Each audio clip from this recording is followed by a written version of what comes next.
বর্তমানে সোশ্যাল মিডিয়ায় কেয়া পায়েলের নাম ঘিরে উঠেছে একেবারে ভাইরাল ঝড়। হঠাৎ করে তাকে নিয়ে শুরু হয়েছে তুমুল আলোচনা, আর নেটিজেনদের কৌতূহল এখন তুঙ্গে।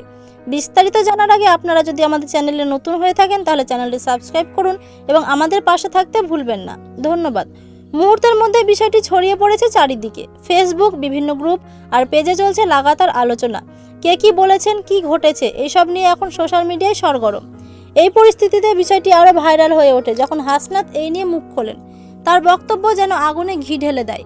তিনি বলেন, যদি পুরো বিষয়টি নাটকের অংশ হয়ে থাকে তাহলে সেই নাটকটি কেমন হতে চলেছে সেটাই এখন সবচেয়ে বড় প্রশ্ন। তিনি আরও প্রশ্ন তোলেন, এমন কন্টেন্ট কি পরিবার নিয়ে বসে দেখা সম্ভব? কারণ বাংলা নাটক এখনও অনেকের কাছে পারিবারিক বিনোদনের একটি বড় মাধ্যম। কিন্তু যদি এর ভেতরে এমন কিছু থাকে যা অস্বস্তিকর, তাহলে দর্শকরা সেটা কিভাবে নেবে? হাসনাদের এই মন্তব্যের পর সোশ্যাল মিডিয়ায় শুরু হয়েছে তুমুল বিতর্ক।